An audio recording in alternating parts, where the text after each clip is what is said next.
I was trying on my wedding dress when my phone buzzed with a notification. My fiancé Logan had just posted wedding photos, but the bride wasn't me. "It's just business," he texted. "We'll have our real wedding next month." Little did he know I had access to the one thing that could destroy his empire with a single phone call. And as the daughter of his biggest investor, I wouldn't just break his heart, I'd break his entire company.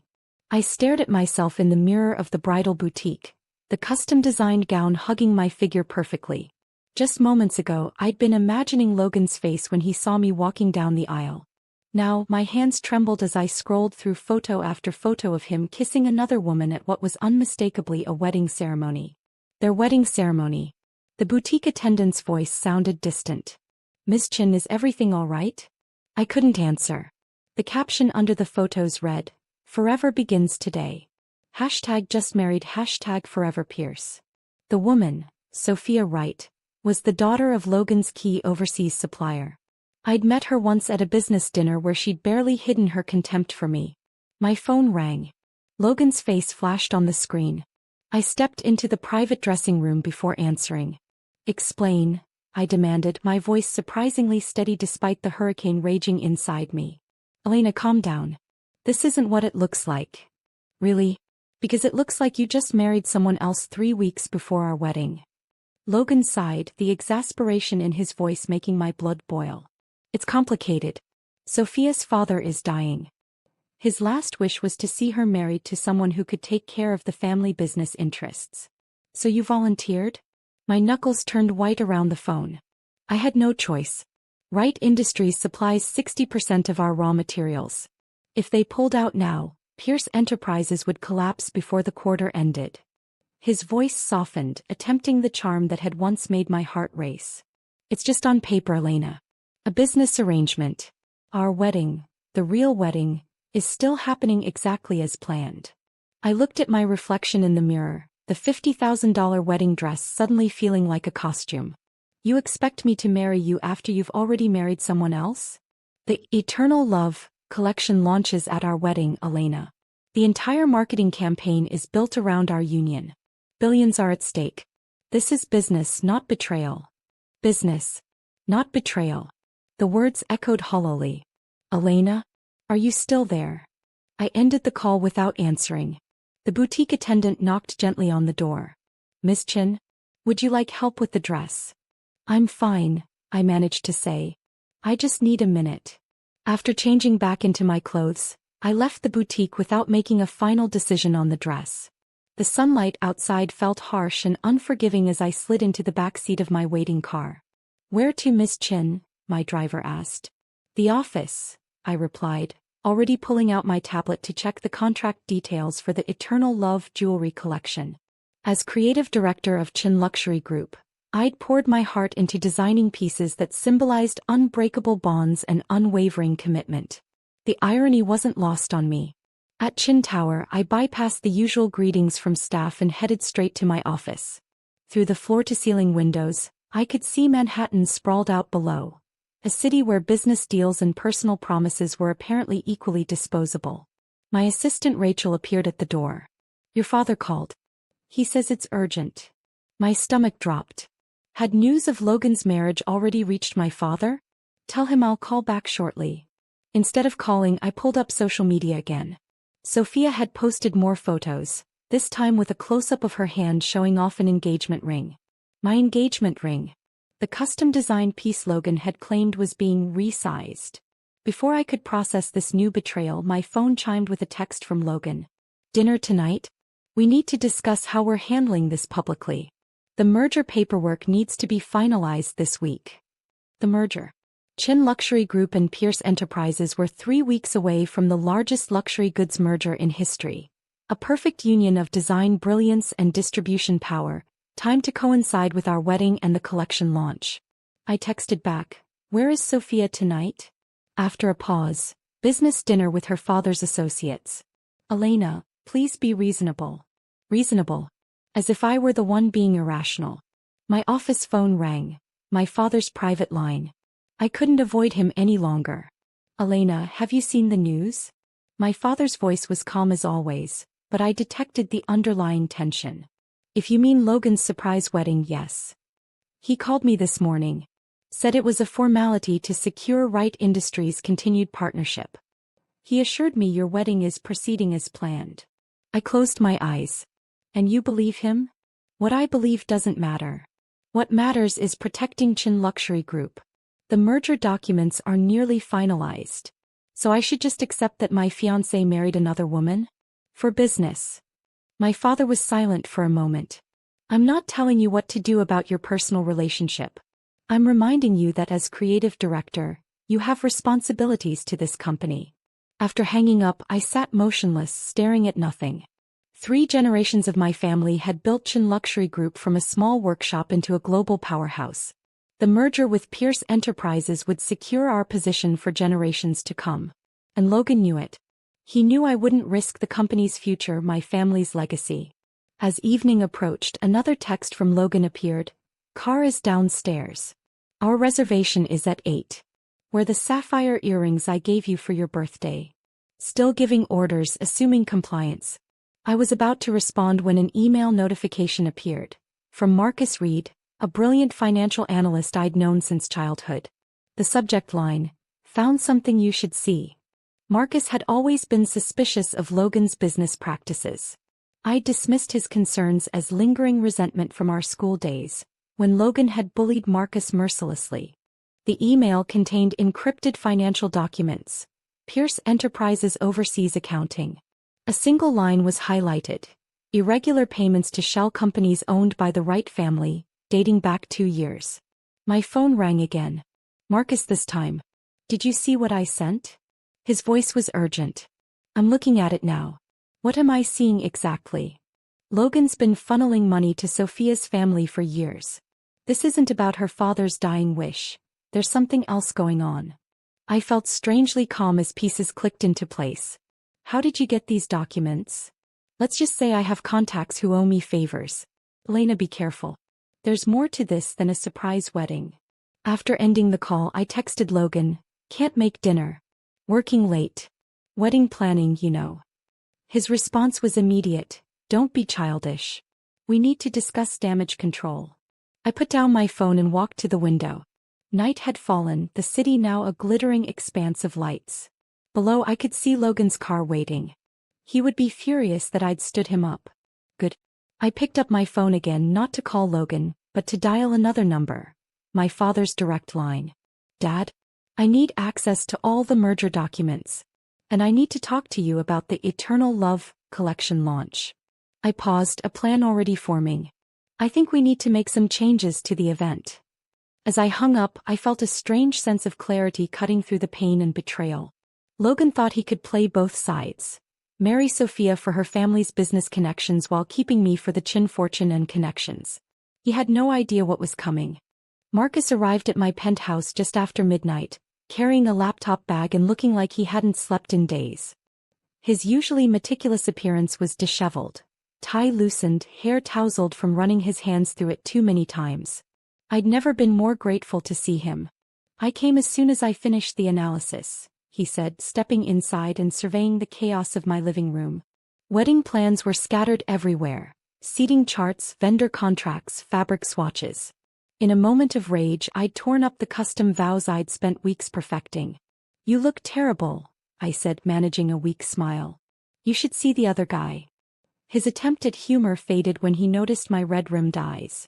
How are you holding up? I gestured to the open bottle of wine on the coffee table.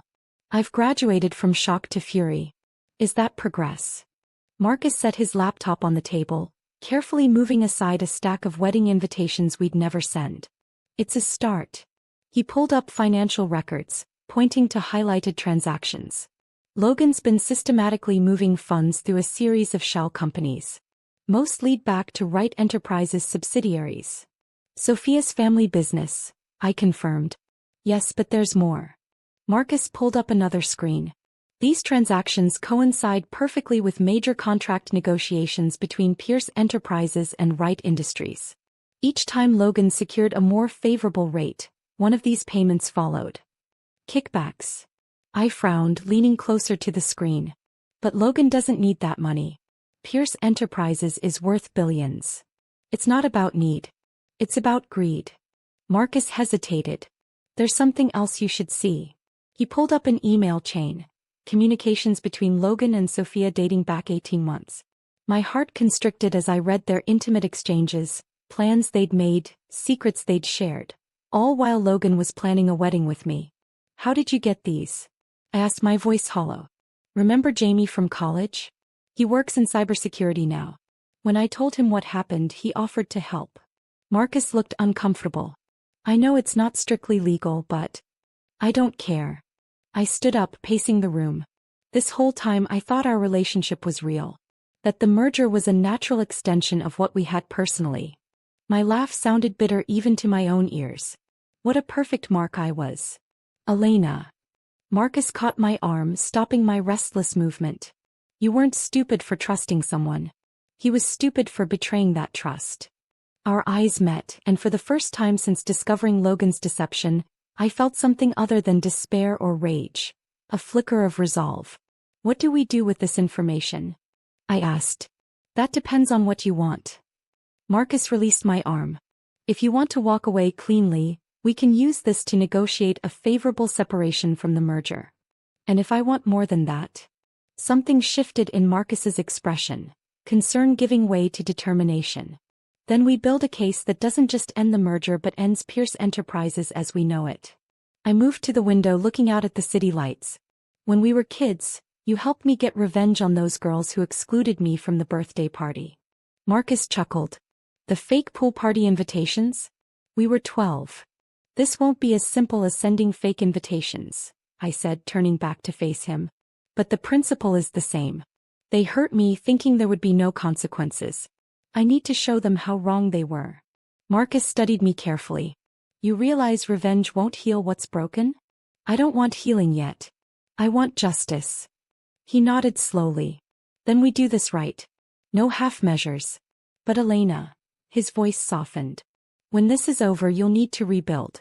Make sure there's something left worth rebuilding.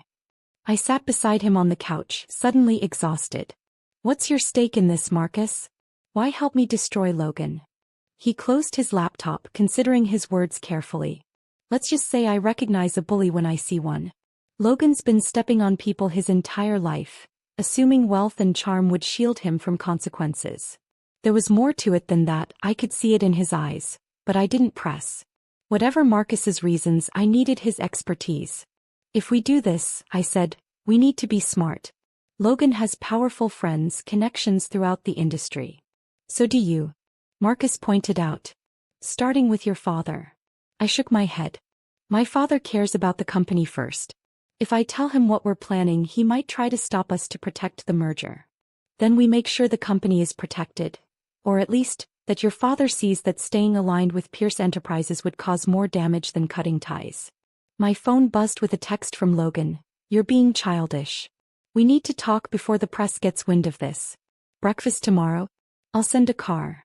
I showed the message to Marcus, who raised an eyebrow. The audacity is almost impressive. He thinks I'll fall in line because I always have. I typed a reply, agreeing to meet Logan for breakfast, then looked up at Marcus. How quickly can we get everything in place? For what exactly? The Eternal Love collection launches in 3 weeks. If Logan wants a spectacle, I'll give him one. Marcus studied me for a moment, then nodded. 3 weeks is tight but doable. I'll need access to more financial data, conversations with key members of your legal team, ones we can trust completely. Whatever you need. I stood up, feeling more focused than I had in days. Logan thinks he can marry Sophia while keeping me on a string for the Chin fortune. He's about to learn that some strings, when pulled, unravel everything. As we mapped out our strategy late into the night, I felt a strange sense of gratitude toward Marcus. While the world saw me as Elena Chin, the brilliant but soft-hearted creative director, Marcus had always recognized the steel beneath. He wasn't trying to talk me out of my anger or urging forgiveness. He was helping me channel that anger into something devastatingly effective. By dawn, we had the bones of a plan that would not just secure my designs and protect Chin Luxury Group, but would systematically dismantle everything Logan had built on lies and manipulation. Get some rest, Marcus urged as he packed up his laptop. You're meeting Logan in 3 hours and you need to be sharp. I walked him to the door. Thank you for coming. For believing me. I've always believed in you, Elena. Even when you didn't believe in yourself. After he left, I showered and dressed with particular care, selecting a power suit in deep burgundy that Logan had once said made me look too intimidating for a designer. I styled my hair in a sleek chignon, applied my makeup with precision, and put on the diamond earrings my grandmother had given me when I took over as creative director. Not the sapphires from Logan. As I prepared to face the man who thought he could have everything, my designs, my company's resources, and still marry someone else, I made myself a promise. When this was over, Logan Pierce would understand exactly who he had underestimated.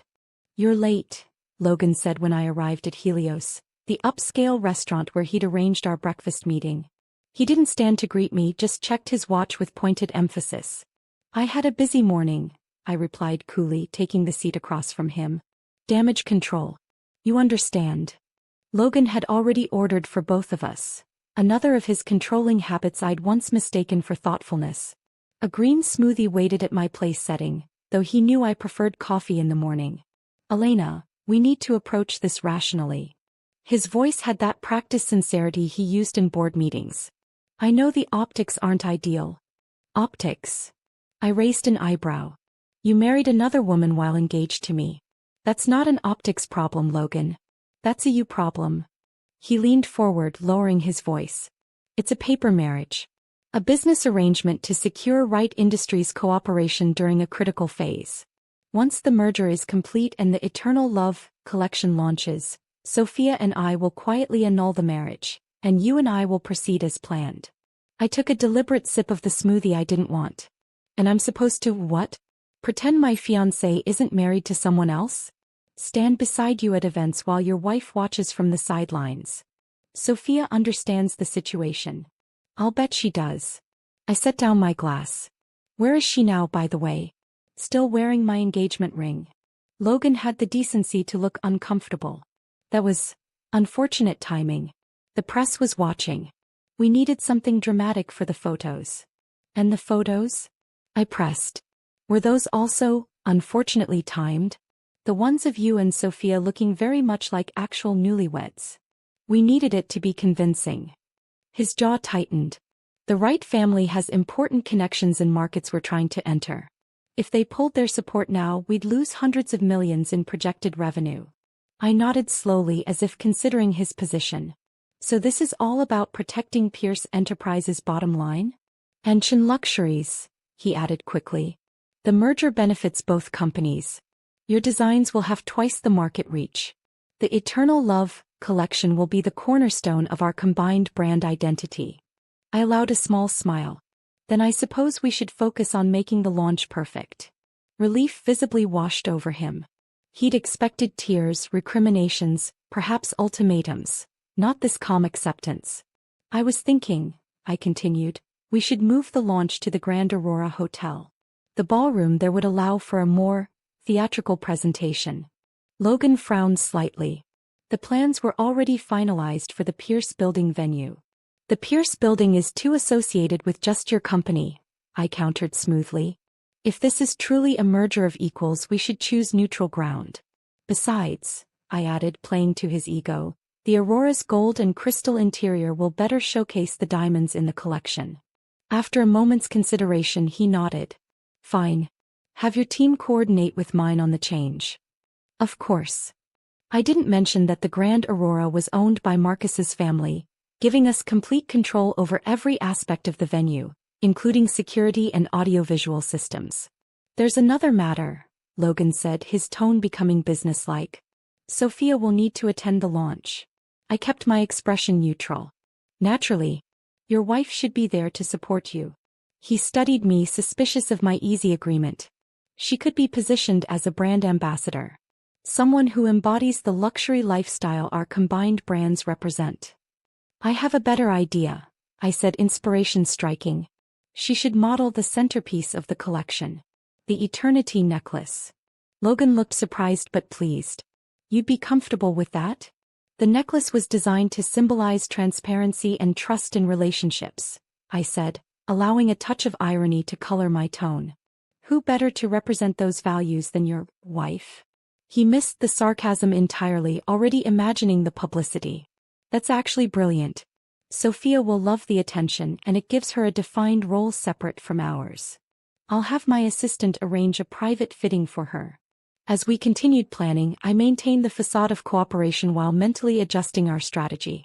Logan believed he'd dodged a crisis, that I'd accepted my role as the understanding fiancé willing to wait in the wings while he played husband to another woman.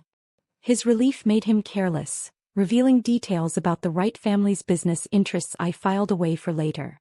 After breakfast, I headed directly to Chin Tower, where Marcus waited in my private conference room. My assistant had been instructed to block all visitors, especially anyone from Pierce Enterprises. How did it go? Marcus asked as soon as the door closed behind me. Better than expected. He thinks I've accepted the situation. And the venue change? Agreed without much resistance. Now we'll have complete control over the environment during the launch. I pulled up the designs for the Eternity necklace on my tablet. And I've convinced him to let Sophia model this piece. Marcus studied the elegant diamond and platinum creation. What am I missing? The necklace has a special feature. A hidden compartment behind the central stone that's meant to hold a tiny scroll with a personal message. I smiled grimly. We're going to put something else there instead. The financial evidence? A QR code linking to it. When the necklace is displayed on the big screen during the presentation, everyone in attendance, investors, press, industry leaders, will have access to everything we've uncovered. Marcus looked impressed but concerned. That's bold. Once this starts, there's no going back. I passed the point of no return when I saw those wedding photos. I turned to the window looking out at the city skyline. But we need more. The financial irregularities are damaging, but Logan could claim ignorance, blame subordinates. I'm working on that. My contact at Wright Industries is gathering information about the real nature of their agreement with Logan. It goes deeper than simple supply contracts. My phone chimed with a message from Rachel, my assistant. Sophia Wright Pierce requesting meeting tomorrow collection fitting. Perfect, I murmured, showing Marcus the message. She's taking the bait. Be careful, he warned. From what I've uncovered, Sophia is more calculating than she appears. So am I. I typed a confirmation for the meeting, adding a request to prepare the Eternity necklace for fitting. The next day, Sophia swept into my studio at Chin Tower like she owned the place. Dressed in head-to-toe designer pieces, she made a show of examining the collection displays with a critical eye. Elena, darling, she said, air-kissing near my cheeks. So good of you to see me on such short notice. Of course, I replied with a practiced smile. Logan mentioned you'd be representing the collection at the launch. As his wife, it seemed appropriate. Her emphasis on wife was deliberate, her smile never reaching her eyes. Though I was surprised you suggested it. Very mature of you. The collection deserves the perfect showcase. I gestured to where the Eternity necklace waited on a velvet display. And the centerpiece deserves special attention. Sophia's eyes widened at the stunning creation. Over 50 carats of diamonds arranged in an intricate pattern symbolizing infinite connection. It's magnificent. It's also unique. The central diamond conceals a special feature. I demonstrated how the hidden compartment worked. Traditionally, couples would place a tiny written promise inside. Something only they would know was there. How romantic, she commented with just a hint of mockery. We're planning a special reveal of this feature during the presentation. I secured the necklace around her throat, noting how perfectly it sat against her collarbone. The camera will zoom in as the compartment opens, displaying the message on screens throughout the venue. For just a moment I saw uncertainty flicker across her face. What message will be inside? I smiled enigmatically. Something that embodies the true spirit of the collection. Truth, transparency, consequences. The last word hung between us, and I saw the first flash of genuine concern in her eyes before she masked it with another practiced smile. I look forward to it, she said, but her hand drifted unconsciously to the necklace, as if already feeling its way to something more than mere diamonds. Miss Chin, there's someone here to see you. She doesn't have an appointment. I glanced up from the collection inventory I was reviewing. Who is it, Rachel? Victoria Pierce. Logan's mother. I froze. Victoria Pierce was legendary in business circles. The iron-willed matriarch who had transformed Pierce Jewelers from a small family business into Pierce Enterprises, a global luxury conglomerate. She had stepped back from day-to-day operations 5 years ago, but everyone knew she still wielded significant influence behind the scenes. "Send her in," I said, quickly closing the confidential files on my tablet. Victoria entered my office with the confidence of someone accustomed to commanding rooms. At 62 she remained striking. Silver hair cut in a precise bob, tailored navy suit, minimal but flawless makeup. Her eyes, the same piercing blue as Logan's, assessed me coolly. "Elena Chin," she said, her voice crisp. "I hoped we would meet under different circumstances." I stood to greet her. "Mrs. Pierce. This is an unexpected pleasure. Let's not pretend pleasantries are necessary." She declined my gesture toward the seating area, remaining standing. "I came to see the woman my son is throwing everything away for." "I wasn't aware Logan was throwing anything away," I responded carefully. "From my perspective, he's gaining quite a lot. A new wife, expanded business connections." A flash of annoyance crossed her face. "Don't be obtuse. It doesn't suit you. My son made a tactical error marrying that right girl, but he did it to protect Pierce Enterprises. His real mistake is thinking he can keep you both." I maintained a neutral expression. "Logan seems to believe otherwise." Victoria's laugh held no humor. "Men frequently overestimate their ability to manage complex situations, especially when emotions are involved." She moved to the window, looking out at the city. "The board is already asking questions. 2 marriages in 1 month is excessive even for the ultra-wealthy." This was unexpected information. The Pierce board was concerned. I filed it away for later. "Why are you telling me this?" I asked. Victoria turned back to me. "Because you're not what I expected. Logan described you as brilliant but pliable. I see the brilliant part clearly enough, but there's something else in your eyes now. Something calculating." "Your son married another woman while engaged to me," I said simply. "That tends to adjust one's perspective." For the first time Victoria smiled. A genuine expression that transformed her severe features. "Indeed it does. Tell me, Elena, what do you intend to do about it?" The question was a trap. If Victoria suspected I was planning to harm Pierce Enterprises, she wouldn't hesitate to neutralize the threat. "I'm focusing on what I can control: the Eternal Love collection launch, my company's position in the merger." Victoria studied me, clearly not entirely convinced. "A pragmatic approach. Though I wonder if my son deserves such pragmatism after his indiscretion." "We all make choices based on our priorities," I replied carefully. "Logan prioritized Pierce Enterprises' relationship with Wright Industries. I'm prioritizing Chin Luxury Group's future." "Admirable," she said, though her tone suggested otherwise. "You know, I opposed this merger initially. Not because of Chin Luxury's position in the market. Your designs are exceptional. But because I questioned whether you had the necessary ruthlessness for our world." I met her gaze steadily. "Perhaps your son's actions have been educational in that regard." Something close to approval flickered in her eyes. "Perhaps they have." She moved toward the door, then paused. "One last thing, Elena. The Wright family has a reputation for scorched earth tactics in business. Whatever game you think you're playing, remember they've been playing it longer." After she left, I immediately called Marcus. "Logan's mother just paid me a visit." "Victoria Pierce?" Marcus sounded alarmed. "What did she want?" "To take my measure."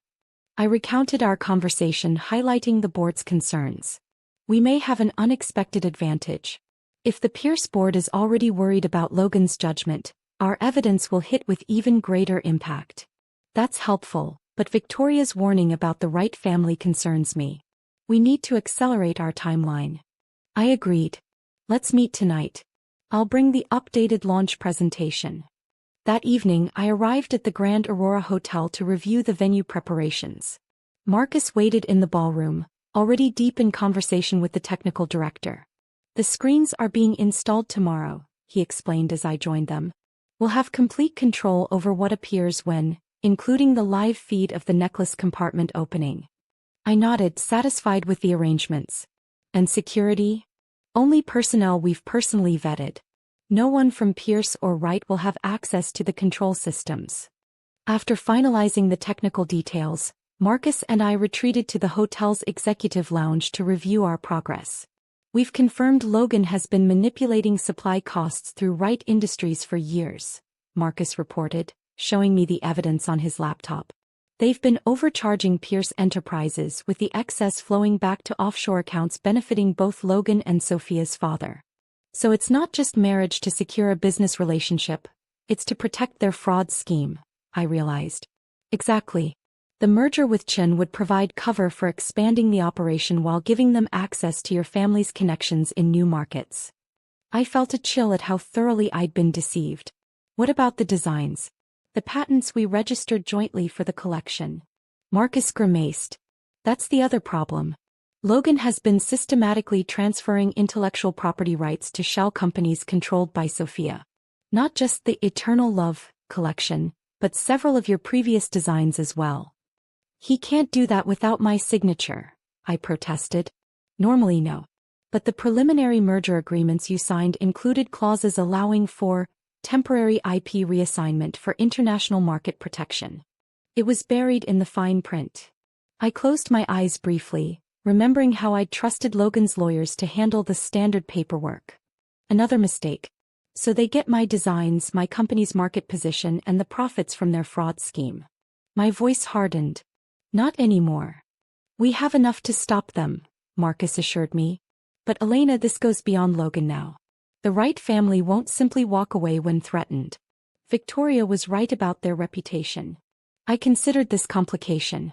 Then we need to ensure they turn on each other first. If Logan and Sophia are fighting to save themselves, they won't have time to retaliate against us. How do we manage that? I pulled out my phone, showing him the message I'd just received from Sophia. Need to discuss launch details. Lunch tomorrow. I think it's time to plant some seeds of doubt between the happy couple, I said with a grim smile. Starting with letting Sophia know about Logan's contingency plans that don't include her. As we walked out of the hotel, Marcus suddenly caught my arm, pulling me to a stop. Elena, I need to ask, are you absolutely certain about this? Once we execute this plan, there's no going back. Your reputation, your family's company, everything will be affected. I looked at him directly. 3 months ago I was planning to marry a man I thought loved me. Now I'm planning to destroy him. But the alternative is letting him steal everything I've built, everything my family has built, while he plays house with the woman he chose over me. I shook my head firmly. No. Some fires need to burn, Marcus. And I'm bringing the matches. The determination in my voice must have convinced him. He nodded once, then surprised me by taking my hand and squeezing it gently. Then we make sure it's a controlled burn. One that leaves you standing in the ashes, not consumed by them. In that moment, with his hand warm around mine, I felt something unexpected. A flicker of something beyond revenge. Something like hope. The night of the Eternal Love collection launch arrived with perfect dramatic timing. A fierce thunderstorm lashing against the Grand Aurora Hotel's massive windows, creating an atmosphere of contained intensity. I stood in the preparation room, surveying my reflection in the full-length mirror. For this pivotal moment, I'd chosen a gown in deep crimson, the color of both passion and warning, rather than the ivory I'd planned to wear as Logan's bride. You look formidable, Marcus said from the doorway, his reflection appearing behind mine in the mirror. In his impeccably tailored black suit, he looked every inch the financial power player he was. That's the idea. I turned to face him. Is everything ready? He nodded, stepping closer to hand me a small velvet box. The QR code is encoded and tested. Once it's inserted into the necklace compartment, anyone who scans it will access the complete dossier on Logan and the Wright family's activities. I opened the box to examine the tiny disc inside. Seemingly innocuous, yet containing enough information to collapse an empire. And the presentation sequence? Programmed exactly as we discussed. When you activate the remote during your speech, the cameras will zoom in on the necklace as the compartment opens. The code will be displayed on every screen in the ballroom.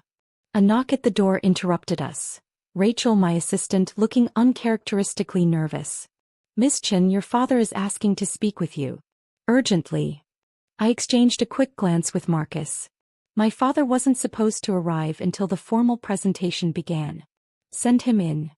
Wei Chen entered the room with the quiet authority that had built Chen Luxury from a regional brand into a global powerhouse. His expression was grave. "Elena." "Mr. Reed."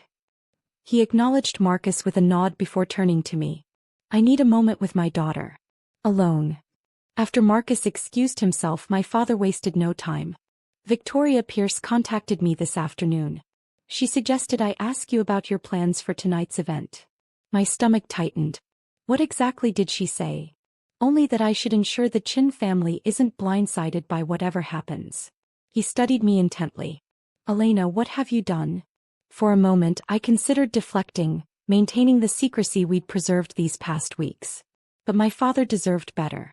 "Logan married Sophia right while engaged to me," I began. "I'm aware of the situation.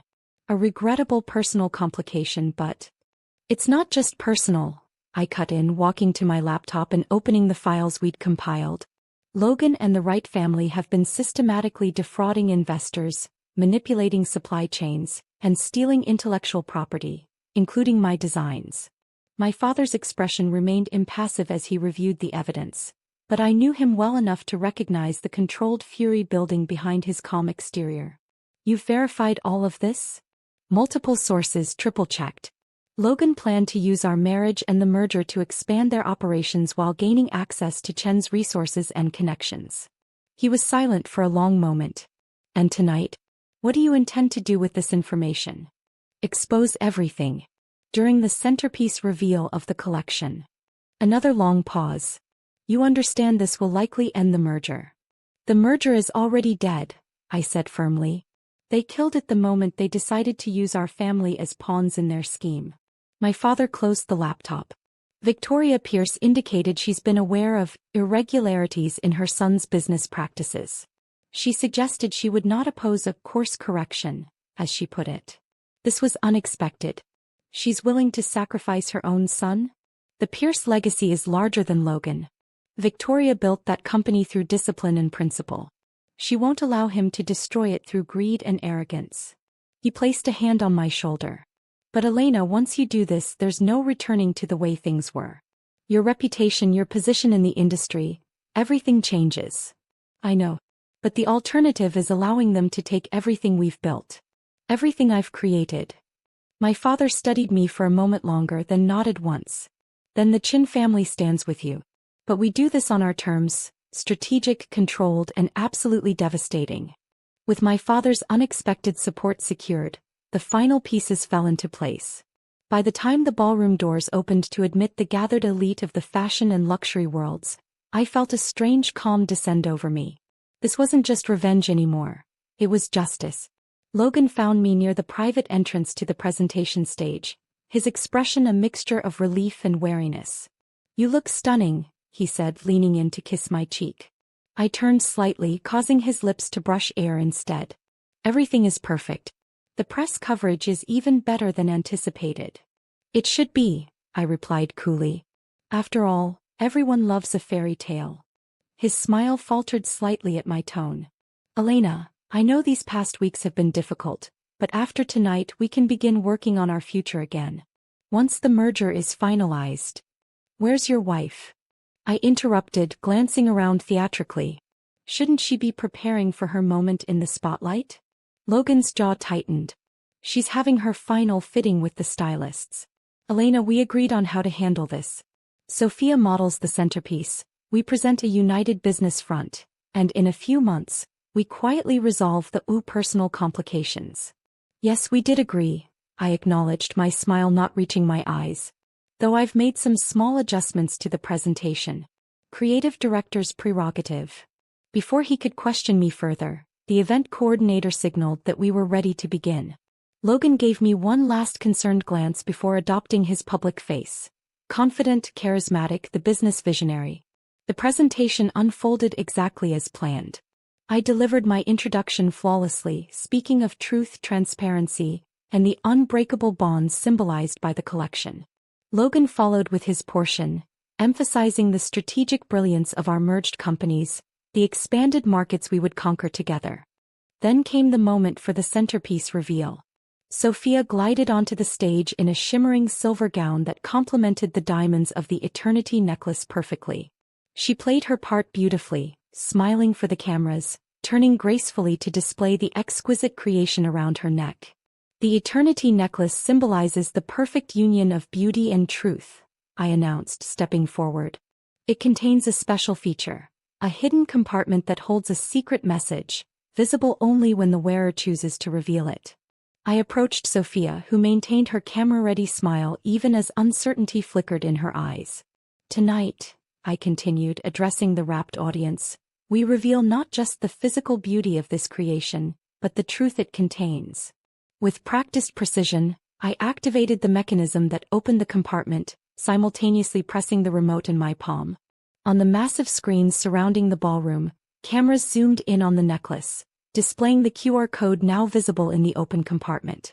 This code, I announced, my voice ringing clear through the perfect acoustics, provides access to the true foundation of the Pierce-Wright partnership, and the real story behind the Eternal Love collection. Murmurs spread through the crowd as people began scanning the code with their phones.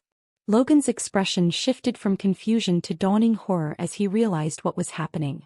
"Elena," he hissed, moving toward me. "What are you doing?" But it was too late.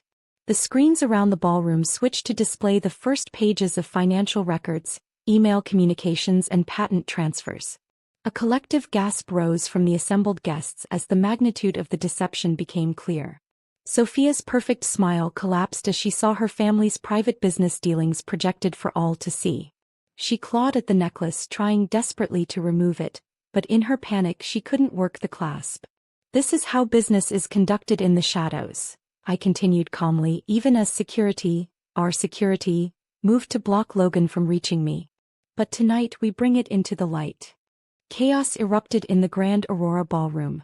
Investors grabbed their phones, frantically calling brokers to dump Pierce Enterprises stock.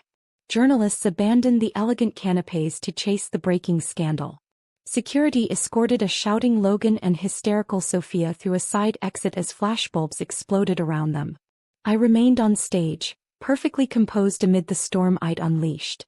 Marcus appeared at my side, a steadying presence as the crowd churned with shock and outrage. "Ms. Chin," a financial reporter called out, pushing to the front. "Did you know about these activities before planning tonight's event?" I stepped to the microphone with practiced calm. When I discovered that my designs were being systematically transferred to shell companies controlled by the Wright family, I had a choice: remain silent or expose the truth. Chin Luxury Group has always valued integrity above profit. Tonight reflects that commitment. As I fielded questions with careful precision, my father worked the room with veteran expertise, reassuring key investors and industry partners that Chin Luxury remained stable despite the revelations. The event concluded abruptly but effectively. By the time I returned to my private suite at the hotel, Pierce Enterprises stock had plummeted 30% in after-hours trading, with analysts predicting worse when markets officially opened. "We did it," Marcus said, loosening his tie as he paced the suite's living room. "The evidence is irrefutable. Pierce Enterprises won't recover from this." I kicked off my heels, feeling oddly hollow despite our success. What about the Wright family? Already distancing themselves from Logan. Their PR team released a statement claiming Sophia was manipulated into the marriage and had no knowledge of any financial improprieties. He poured 2 glasses of champagne, handing one to me. "Rats deserting a sinking ship." I accepted the glass but didn't drink. "And Logan?" "His security detail took him to his penthouse. According to my sources, he's already contacted his crisis management team, but it's too late. The evidence is too comprehensive, too public." A knock at the door interrupted us. Rachel entered, her expression tense. "Miss Chin, Logan Pierce is in the lobby. He's demanding to see you." Marcus immediately stepped forward. "Absolutely not. Have security remove him." I raised a hand, considering. "No. Let him come up. But have security wait outside the door." "Elena," Marcus protested, "he's desperate. Desperate people are dangerous." "So am I," I replied, slipping my heels back on. "And I want to see his face one last time." When Logan entered the suite 10 minutes later, he barely resembled the confident CEO who had stood on stage earlier. His tie was askew, hair disheveled, eyes wild with a mixture of fury and panic. "What have you done?" he demanded, voice cracking. "Do you have any idea what you've destroyed tonight?" "I believe I do," I replied calmly. "I've destroyed a fraud scheme, exposed corporate theft, and recovered stolen intellectual property." "What have you destroyed lately, Logan? Besides our engagement?" He advanced toward me, but Marcus stepped between us. "That's close enough."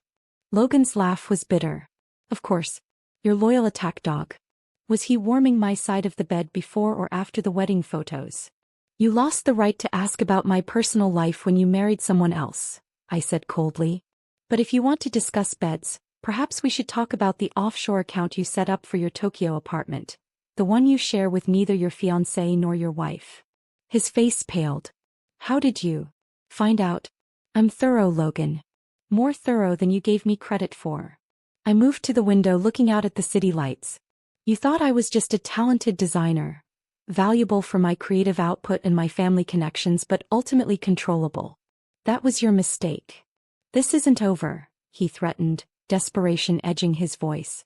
"My family has weathered crises before. The Pierce name still means something in this industry." "Yes, it does," I agreed. "It means fraud, deception, and failure.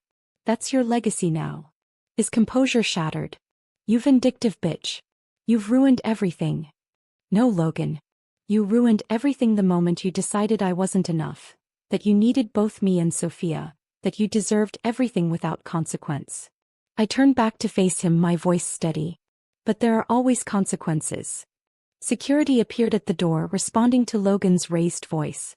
As they escorted him out, he made one final, desperate appeal. "Elena, please. We can fix this. The merger can still happen.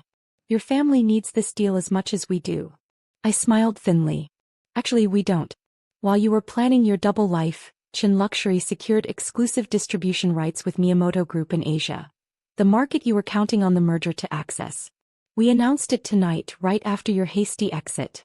Check your phone." The look of complete defeat on his face as the doors closed behind him should have felt satisfying. Instead, I felt only exhaustion. Marcus watched me carefully. "Are you all right?" "I will be," I said, finally taking a sip of champagne. "The markets open in 8 hours. We need to be ready." By morning, financial news channels were running non-stop coverage of what they dubbed the luxury betrayal. Pierce Enterprises stock had crashed 68% at opening bell. Trading was temporarily halted to prevent complete freefall.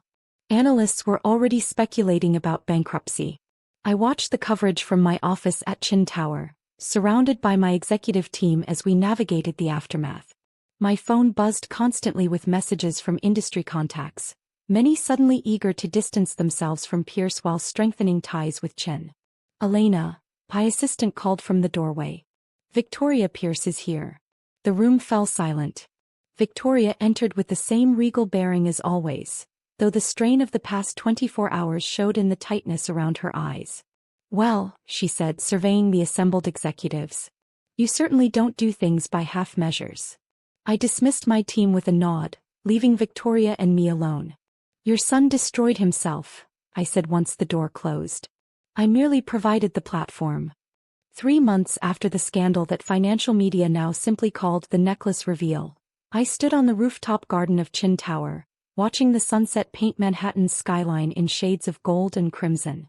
The past quarter had been the most challenging and rewarding of my career, rebuilding Chin Luxury's market position, launching a completely redesigned collection to replace Eternal Love, and dealing with the endless legal aftermath of Logan's collapse.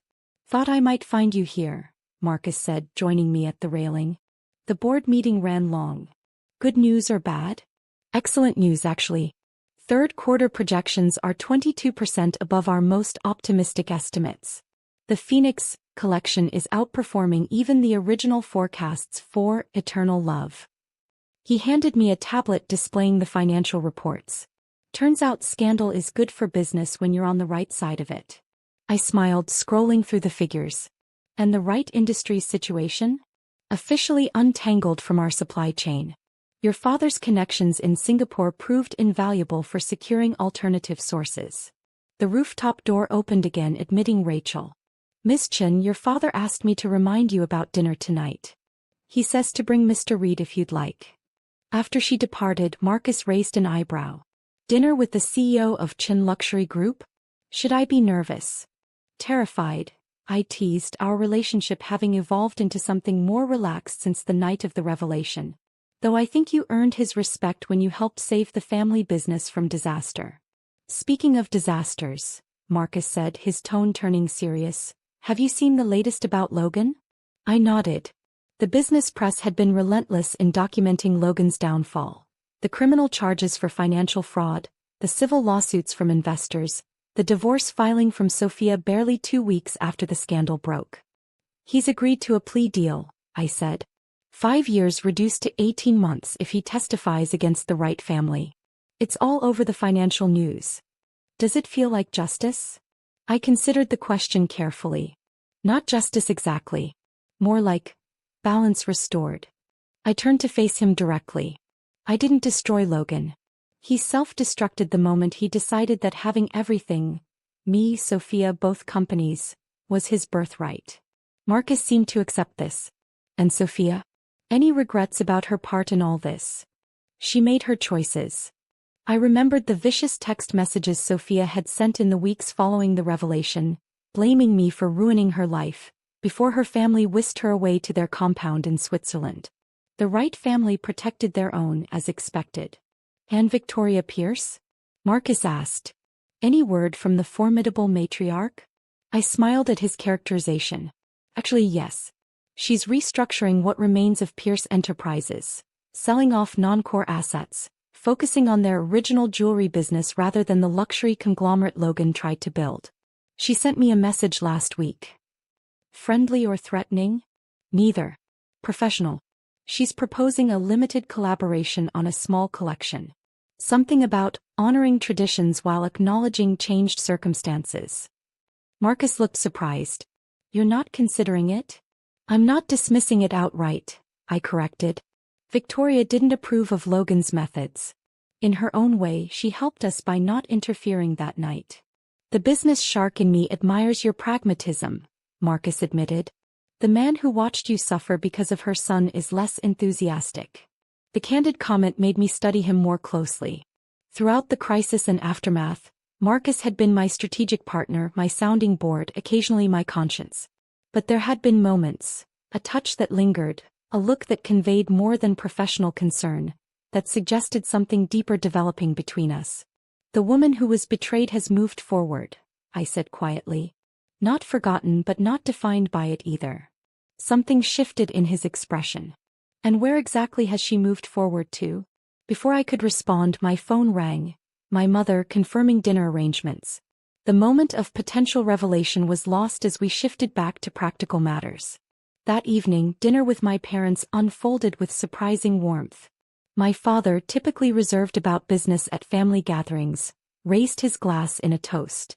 To my daughter, who reminded me that true strength isn't measured by what you can take, but by what you can withstand, and how you rebuild afterward.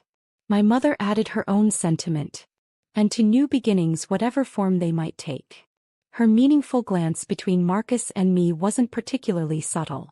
Later, as we strolled through the garden behind my parents' townhouse, Marcus finally broached the subject we'd been circling for weeks. Your mother isn't exactly mastering the art of subtlety, he observed with a smile. I laughed. Subtlety has never been her strong suit. She's been mapping our hypothetical children's futures since you helped me expose Logan. And how do you feel about that? He asked, his tone careful. I stopped walking, turning to face him under the garden lights. I'm not ready to plan children's futures. But I might be ready for dinner. Just the two of us, without corporate crises or revenge plots on the agenda. Dinner, he repeated as if testing the word. That sounds insufficient for what I think is happening between us. But it's a start. A start is all I'm offering right now, I said honestly. The last time I rushed into something, I nearly lost everything that mattered. Marcus took my hand, his touch gentle but certain. Then a start it is. Though I should warn you, I'm considerably more patient than your last prospect. I've already waited years for you to notice me as more than your childhood friend or business ally. This confession startled me. Years. His smile was self-deprecating. Since college, when you defended me against Logan's fraternity brothers at that business school mixer. You were wearing a blue dress and you told them that small-minded men mock what they can't understand or control.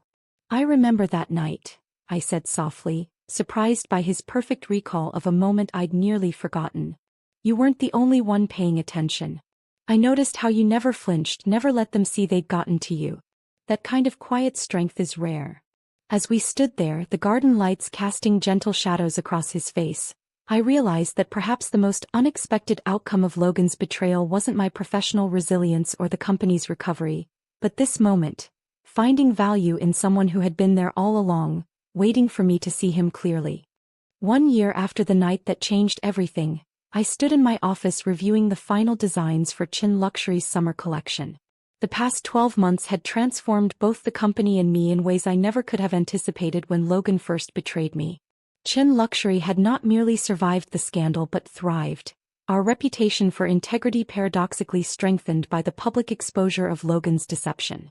The Phoenix collection had won 3 prestigious design awards, establishing a new signature aesthetic that deliberately broke from the Pierce-influenced styles of previous years. My assistant knocked before entering with a tablet. The quarterly numbers just came in. We've exceeded projections by 31%. Send them to my father and the board, I instructed, turning back to the window. And Rachel? I'm leaving early today. Personal appointment. After she left, I opened my desk drawer and removed a small newspaper clipping I'd saved. The announcement of Logan's sentencing 6 months earlier. 18 months in a minimum security facility, plus restitution to investors. The accompanying photo showed him entering the courthouse hollow-eyed and diminished. I studied it briefly before dropping it into the shredder. The past was finally where it belonged. My phone chimed with a message from Marcus, car waiting downstairs. Don't be late. I smiled, gathering my things. Our relationship had evolved gradually over the past year, beginning with that dinner in the garden and developing into something I'd never experienced before. A partnership of equals, built on mutual respect and genuine understanding. In the lobby, Marcus waited by the sleek company car. Unlike Logan, who had always insisted on driving to maintain control, Marcus simply held the door open with a smile. Ready for this? He asked as I approached. As ready as I'll ever be, I replied, sliding into the passenger seat. Today marked a significant milestone, the official opening of the Chin Reed Institute for Design Innovation, a non-profit we'd established to protect independent designers from intellectual property theft. The renovated warehouse space in Brooklyn would provide subsidized studios, legal resources, and mentorship opportunities for emerging talent. Nervous about the speech? Marcus asked as we crossed the bridge. Not the speech, I admitted. Seeing her again. Victoria Pierce had unexpectedly become one of the Institute's founding donors, contributing a substantial endowment and agreeing to serve on the advisory board. Our limited collaboration on a small heritage collection had evolved into a pragmatic professional relationship, never warm but rooted in mutual respect. She's not coming to undermine you, Marcus assured me. Victoria Pierce is many things, but sentimental isn't one of them. If she's involved, it's because she sees value in the mission. At the Institute, press and industry figures gathered for the ribbon-cutting ceremony. I delivered my prepared remarks about protecting creative vision and ensuring that talent, not connections, determine success in the industry. When Victoria took the podium afterward, her comments were measured but supportive. Innovation requires protection, she stated. What happened between our families was regrettable, but from failure comes opportunity. This institute represents the best kind of response to betrayal, not merely revenge but reformation. After the ceremony, as guests toured the facility, Victoria approached me privately. Impressive vision, Elena. You've turned catastrophe into catalyst. Thank you for your support, I replied. It was unexpected. Victoria's smile held a hint of irony. I recognize vision and resilience. My son lacked both. He's written several times from prison, asking me to help resurrect his career when he's released. Will you? I asked, genuinely curious. No. Her answer was unequivocal. Pierce Jewelers existed for generations before Logan and will continue long after him. Some mistakes forfeit second chances. As she moved away to speak with other guests, Marcus appeared at my side. Everything all right? Better than I expected, I admitted. Closure of a sort. Later that evening we escaped the post-event dinner to walk along the Brooklyn waterfront. The Manhattan skyline glittered across the water, lights reflecting on the dark surface. I've been thinking, Marcus said as we paused to admire the view, about what Victoria said today, about turning catastrophe into catalyst. It was surprisingly insightful coming from her. She's right though. He turned to face me. A year ago you were planning a wedding to the wrong man. Now you've launched an award-winning collection, established a foundation to protect other designers, and completely repositioned Shin luxury in the market. We did that, I corrected, emphasizing the partnership that had developed between us. Yes, we did. He reached into his pocket. Which brings me to this. For a heart-stopping moment I thought he was reaching for a ring box. Instead he withdrew a small key. What's this? I asked, taking it from his palm. The key to my apartment. His expression was serious but tender. I'm not proposing, not yet. We both know rushing isn't our style. But I am asking you to consider sharing more than just business decisions with me. I wrapped my fingers around the key, feeling its weight. This isn't because of the Institute's success today? No. Marcus smiled. It's because last week when you fell asleep on my couch after reviewing contracts until 2 a.m., I realized I wanted to see that more often. You unguarded. Trusting. Real. The simplicity of this desire.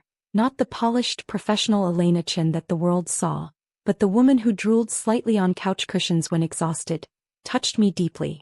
I'm not the same person I was a year ago, I warned him. Thank God for that, he replied with feeling. The woman you've become is even more extraordinary. I studied his face in the twilight, so different from Logan's practiced charm. Marcus had never tried to mold me into his vision of the perfect partner.